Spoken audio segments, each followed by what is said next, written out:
दोस्तों नमस्कार। सरहदी बाड़मेर में युवक की गुमशुदगी के मामले में पुलिस की लापरवाही का गंभीर मामला सामने आया है। दरअसल 4 मार्च को बाड़मेर जिला मुख्यालय पर गायब हुए युवक के घरवालों की गुमशुदगी की रिपोर्ट बाड़मेर की कोतवाली पुलिस ने दर्ज नहीं की और उसी युवक का शव 4 तारीख की रात से जिला अस्पताल की मोर्चरी में रखा हुआ था। आज शिव की शिनाख्त हुई तो घरवालों का गुस्सा पुलिस पर फूट पड़ा। जानकारी के मुताबिक बाड़मेर कोतवाली थाना क्षेत्र में 4 मार्च को देर रात युवक की ट्रेन के नीचे आने से मौत हो गई थी, जिसके शव को बाड़मेर राजकीय जिला अस्पताल की मोर्चरी में रखवाया गया था और उसके बाद पुलिस ने कोई तलाश नहीं की। मृतक युवक की शिनाख्त आज जितेंद्र जिनगर पुत्र गोविंदरान उम्र 34 वर्ष निवासी रेलवे कुआं नंबर 3 के रूप में हुई। मृतक जितेंद्र के परिजन जितेंद्र को ढूंढने में 6 दिन से लगे हुए थे और कई बार कोतवाली थाना भी पहुंचे, पर पुलिस द्वारा गुमशुदगी का मामला तक दर्ज नहीं किया गया। अब जब शव की पहचान हुई तो जितेंद्र के परिजनों में आक्रोश है कि पुलिस ने 6 दिन से गुमशुदगी तक दर्ज क्यों नहीं की। अब मृतक के परिजन दोषी पुलिसकर्मियों के खिलाफ कार्रवाई की मांग पर अड़े हुए हैं। वहीं मौके पर डीएसपी रमेश कुमार, शहर कोतवाल लेखराज सियाग, रिक्को, एसएचओ देवाराम मौजूद हैं। सभी मृतक के परिजनों से समझाइश कर रहे हैं। परिजन दोषी पुलिसकर्मियों के खिलाफ कार्रवाई की मांग पर अड़े हुए हैं। आगे वीडियो में सुनिए पुलिस का क्या कहना है। जुड़े रहे हमारे साथ। छोटी से बड़ी खबर के लिए अशोक सेरा टीम से मैं आपका साथी जसवंत सिंह शिवकर।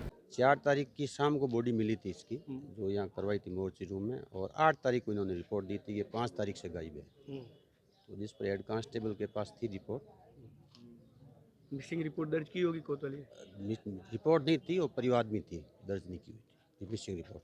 सर, युवक गायब हो जाता है, मिलता नहीं, उसके बाद ही पुलिस इसमें कोई दर्ज नहीं करती, लाश यहाँ पड़ी रहती, शिनाख्त नहीं कर पाती।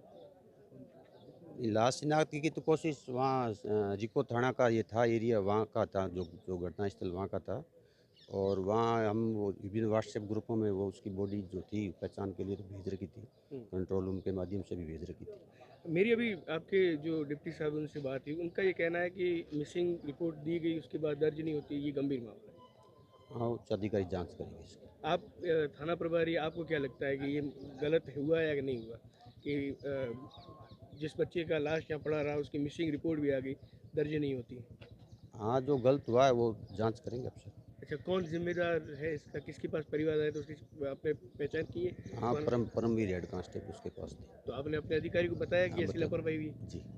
दिनांक 4 तारीख की शाम को एक बालक जिसका नाम है वो जितेंद्र कुमार है और रेलवे कुआं नंबर 3 पर निवासी है, वो घर से गायब हो जाता है। तो हम लोगों ने पहले तो है वो 2-3 दिन तक है वो सर्च किया कि कहीं रिश्तेदार परिवार में कहीं ना कहीं होगा, लेकिन है वह 8 तारीख तक हमें जब प्रातःकाल नहीं मिला तो हम सब लोग है वो मिल करके एफआईआर कॉपी बना करके रिपोर्ट दर्ज करने के लिए कोतवाली गए।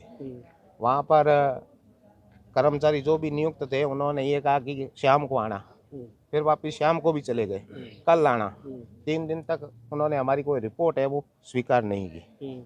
आज हमें अज्ञात कहीं से सूचना मिली कि एक डेड बॉडी है वो मोर्चरी में है।